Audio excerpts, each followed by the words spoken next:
Hello there, world history people. Let's keep learning all about the past. So, today we're going to talk about decolonization and changes in China. This is going to be kind of an interesting double topic here.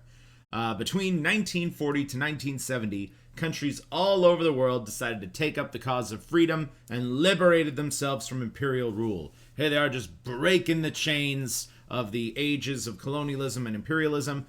And the old British, French, Japanese, Italian empires of the past are all going to go away forever. This period of history is known as decolonization. And today, even in the year 2021, there still are technically some countries or colonized countries in the world today, colonized areas, but they're like tiny islands. And I know that in the next few years, we will see more and more countries become independent, but the vast majority of places that were conquered by the empires of old have fully declared their independence, especially all over Africa and Asia. So this is a time of liberation and freedom, making it happen. All right, moving on. So here we go. It's African independence. And then look at this map of the world. All of these countries became independent, most of them in the 60s and 50s. So there we go. All right, but the most famous event of the decolonization period happened in the biggest colony in the world, and I'm talking about the country of India. And during this time period, India was this huge part of southern Asia, okay? This was one super giant country, and Britain ruled the whole darn thing. So today's the story of how India became independent. All right. And the independence of India is basically tied to the life of a guy we call today Mahatma Gandhi. So let me cover Gandhi's life story a little bit here. He was born in India, of course, educated in London, learned how to become a lawyer representing the people of India's interests, and he moved to South Africa when he was a young man. While he was in South Africa, he experienced some serious racism, and people were like, oh, you're an Indian, you're not as good as a white person. And Gandhi's like, that's really messed up. What the heck? Hey, where can I live in a place where I'll be, considered as an equal to everyone else in society? And he was like, oh, hey, my home country of India. So when India was a young adult, he wore kind of like traditional European style clothes and was European styled man. But he had this kind of religious, not really religious conversion because he was always Hindu, but he had this religious breakthrough where he was like, I gotta live my life as Hindu as possible, and I'm gonna apply my Hindu faith to everything I do, and I'm not gonna wear European clothes, I'm gonna wear Hindu style clothes, and I'm gonna just be the most hardcore Hindu person I can possibly be. So, good for you, Gandhi, representing your culture. Okay. And so Gandhi returned to his homeland of India, I think when in his 40s or so, and he had this incredible vision of change for India. He wanted to do away with the caste system. He wanted all Indians to value each other. He wanted religious unity, which has never really happened in India's long history. But most importantly, he wanted to kick out the British. He said the British are the ones who are promoting this disunity in our country. The British are the ones who are abusing us with their taxes and their laws. India should be a place for the Indian people. He wrote all about this in his book called Hind Swaraj, that translates in English to Home Rule. And he's saying, Indian people got to manage our own dang country. And so Gandhi, he had those three great missions for his life. Sadly, during his life, he kind of only achieves one of those things. And to a degree, he gets rid of the caste system. But still to this day, India does not have religious unity. That is still an ongoing problem about 100 years later from when he returned to India. All right, let's check it out. So Gandhi's on the cover of Time magazine. Birth of India's freedom. That's pretty great. And here's the Indian people fighting against the British. Okay, so Gandhi realized that the British were too strong to be defeated militarily. And the Indian people had already fought back in those early wars against the British East India Company. They had lost the Sepoy Rebellion in the late 1800s. So Gandhi decided to use a new tactic. And this tactic is actually has some precedence in Hindu history called nonviolent resistance. Okay, and I remember when I was in high school, I didn't really understand nonviolent resistance. I didn't understand how it worked, how it manifested itself. But I think I've got a really good grasp on it because I've witnessed it myself over the course of my life. It's that democratic governments would not approve of seeing their military forces being used as the bad guys. There's been a lot of examples, especially in recent American history, where when the police are viewed as being the bad guys, the government responds by either punishing the police or restricting the police. Okay? And Gandhi wanted to use that same mentality to force the people of Britain to view themselves as the bad guys. Okay? He lived in London when he was a young man. He knew that the British military that was controlling India, ultimately their orders were coming from the British Parliament. The British Parliament were elected by the British people. If he could convince the British people that India was being wrongfully abused by Britain, then the British people would ultimately let his country go free. And so what Gandhi really had to do was he went all over India and just convinced people, don't let yourselves be seen as the bad guys. Always take pictures. Always show the British as the ones using improper force against us. The best thing we can do is just take their hits. If they beat us, take the beating and don't fight back. You know, if they shoot at us, run away and save yourself, but never ever shoot back.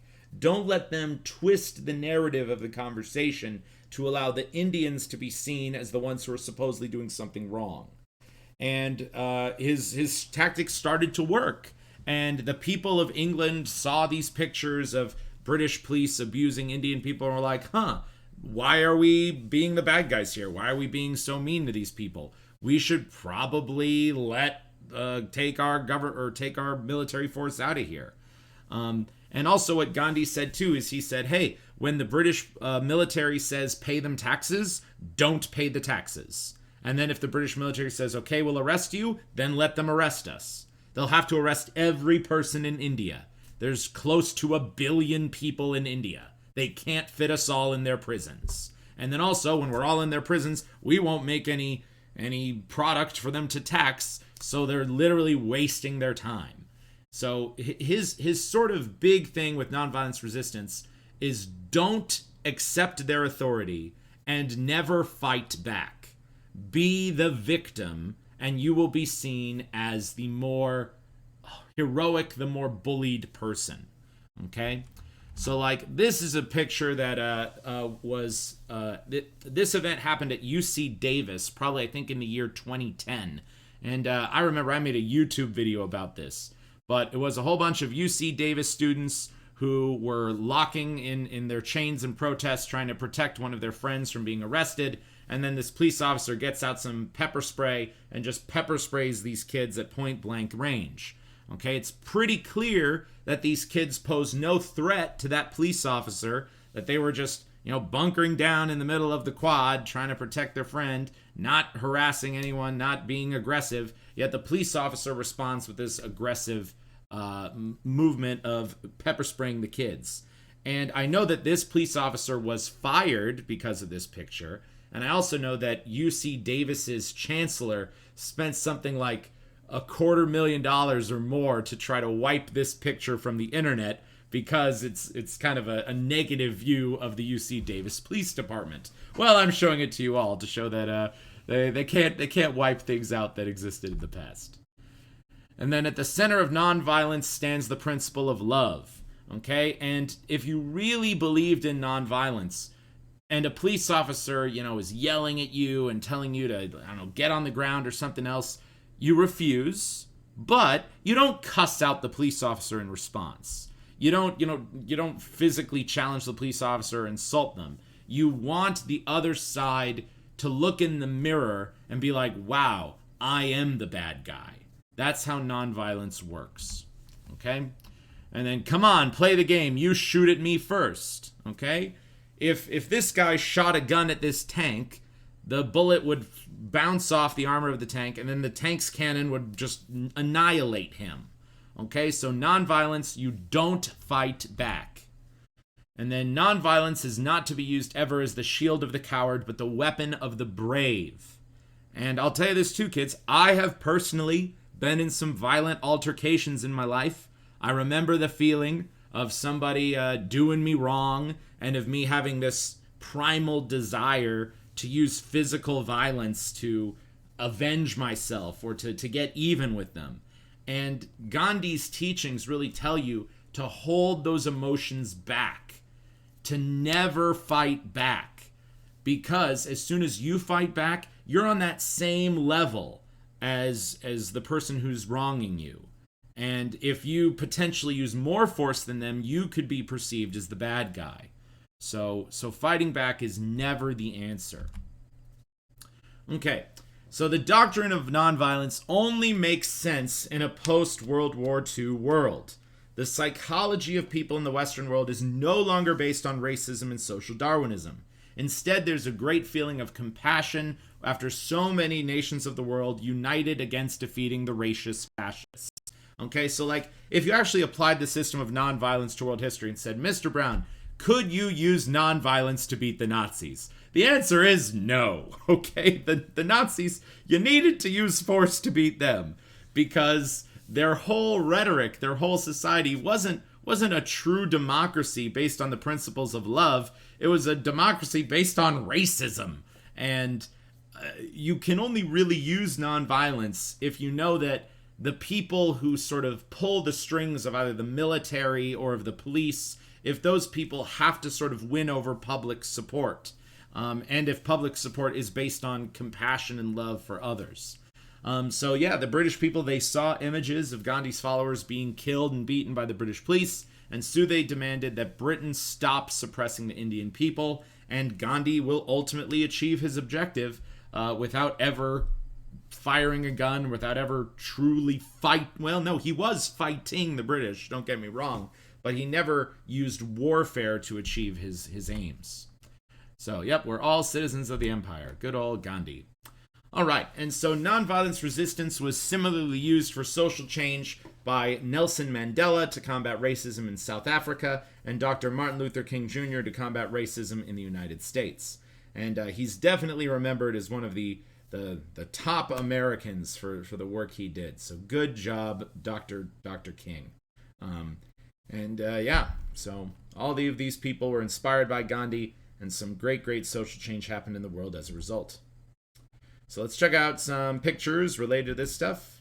So here they are doing non-violence in India. You can see these people are, shooting these protesters, and some of these protesters get shot, but they're continuing to march for freedom, and they're not really shooting back. They're the better side. Here's some protesters being beaten. They're not beaten back. Here, violence begets violence, so no more violence. This is a picture that I personally took. I went to the Civil Rights Museum in Birmingham, Alabama, and this is just a picture of laws that we used to have in the United States. And Dr. King, he believed that all of these laws were wrong, and I believe these laws are wrong. So he said, just don't follow the laws anymore, and if the police try to punish you, take the punishment. But make sure someone takes pictures, and make sure the world sees that there's an injustice being made here. And I think I actually used some of these laws in a AP World DBQ earlier this year. All right, so here's an example of some of the things Dr. King had African Americans do in the 1950s and 60s. He said, if you find a shop that says serve whites only, sit at the counter of that restaurant and politely ask to be served. Show that you have money, show that you're dressed well, and you're there to just participate in society. And a lot of Dr. King's protesters were harassed, they were beaten, they were called insulting things. You can imagine this group of white boys isn't saying anything nice to this one black guy, but this is the way that change happens with nonviolent resistance. Okay, and here's another group. They're going to probably take this guy out of his stool and beat him up. And here's a group of two white allies and an African-American girl. They went into this ice cream parlor in Birmingham, Alabama. And this big group of people were like, why did you bring a black person in here? We don't like them. And so as you can see, they're starting to just pour milkshakes over all their heads. And look, if somebody poured a milkshake on my head, I'd be very upset. Okay, that internal rage would fill within me.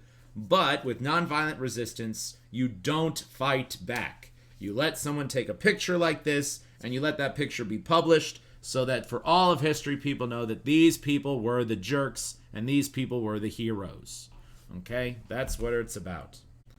All right, and here they are just throwing people out. And the thing is, if they're constantly throwing people out of businesses, these police officers are eventually like, why are we wasting our time? Why are we enforcing these laws where African Americans aren't allowed to participate in society fully?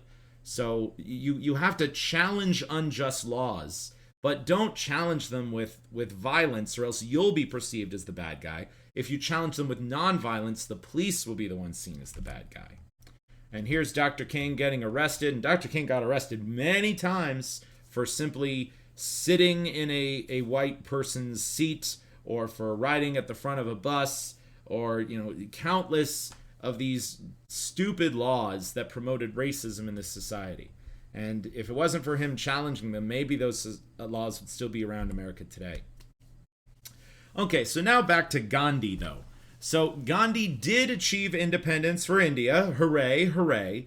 But he refused to be the president. Gandhi said, I'm kind of an old guy. I want this new country to be a part of a new generation.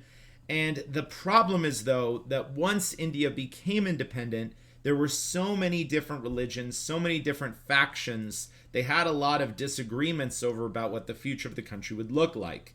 Soon a sort of civil war erupted in India, and fighting broke out between the mostly Muslims and Hindus. So it was sort of this religious civil war.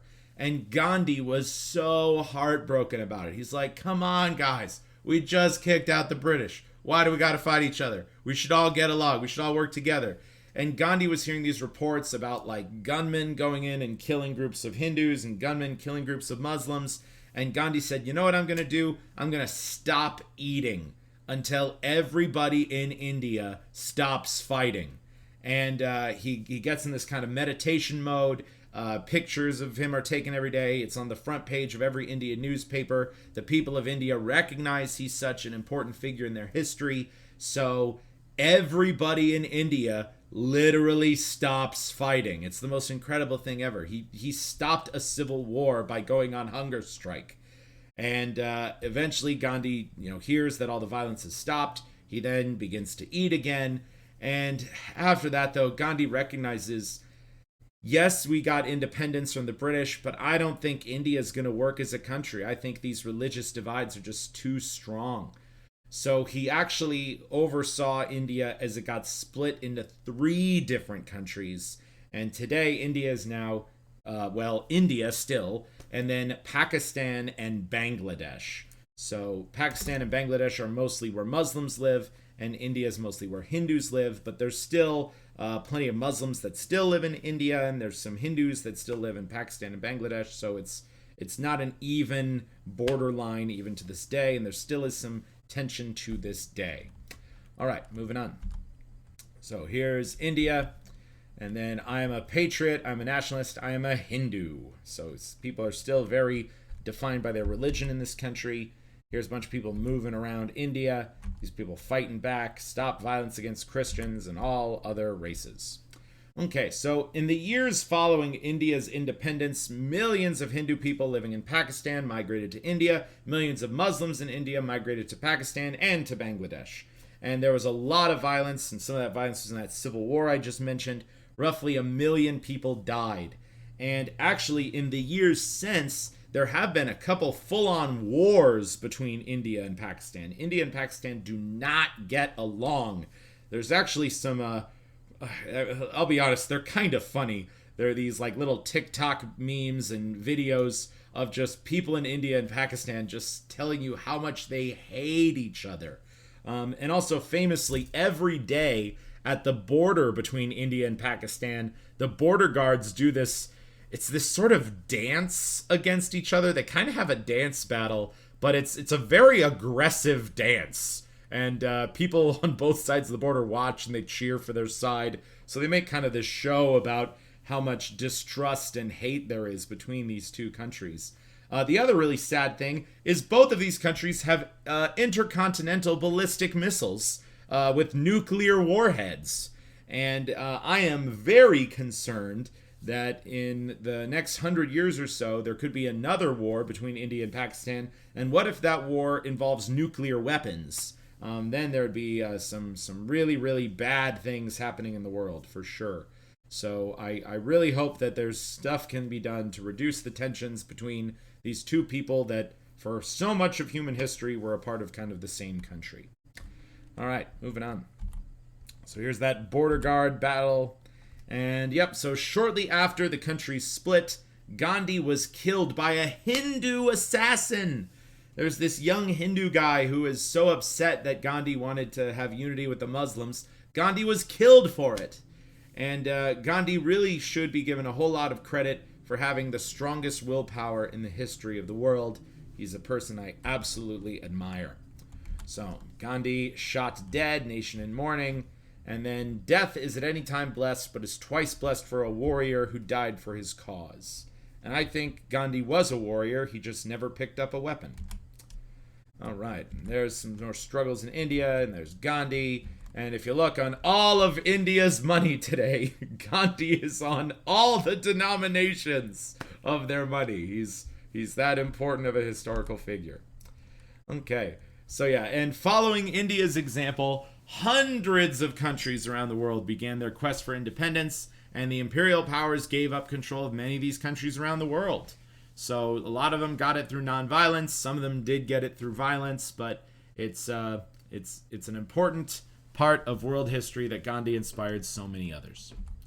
All right, so freedom, especially in Africa, to exist is to resist, decolonize, rethink everything. Awesome. Okay. But the question that I do always like to propose to my students is maybe this period of decolonization happened too fast.